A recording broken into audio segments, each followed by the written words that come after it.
Hi, welcome to the channel. So it finally happened. Blue Protocol will be playable on June 14th for Japanese players, with the Western version being pushed back into 2024 due to Amazon changing the release date. However, we will be able to play the PC closed beta test if we're lucky enough. Hopefully VPN works, or this is going to be a very painful wait. In other news, Devstream 7 gave us a lot of information about the launch of the game, and we got a look at what we can expect. The release of Blue Protocol will allow us to play up to level 50 and scenario 3 of the main story.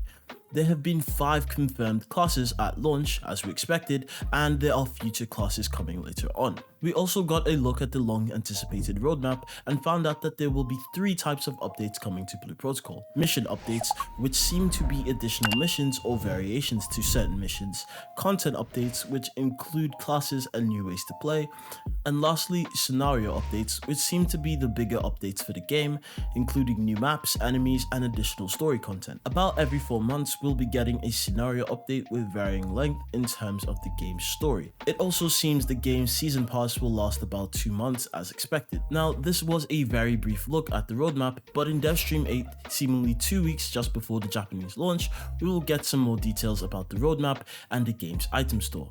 Surprisingly enough, we also got some details about Devstream 9, which will go over the details of the upcoming updates for the game and the current state of the game after it launches.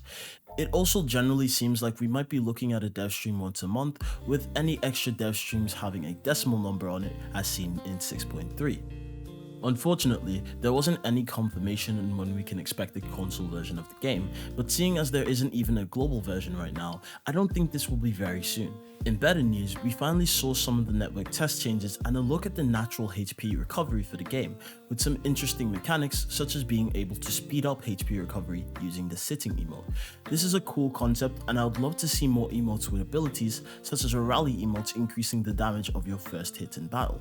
I just think this is a really cool idea, and I'd love to see them adapt this further. The network test feedback has also led to a lot of cooldown reductions, with a lot of classes being thought to have played slower actually having lower cooldowns now as a way to bypass some of these penalties when playing them, which I'm sure will let the combat feel a lot faster for certain classes in return. Now, if you are going to be playing the Japanese version, you can get a Fest Alpha Battle Imagine, which will be available for people who pre-register. Fest just appears to throw bottles at enemies, damaging them and stunning them briefly, so this isn't some kind of crazy battle imagine, as it only comes at level 10, and I'm sure there will be better ones on the way, but if you do enjoy collecting them, or collecting them is something that you see yourself doing, I would highly recommend that you go out of your way to grab this one while you can, as I don't know if it'll come back later.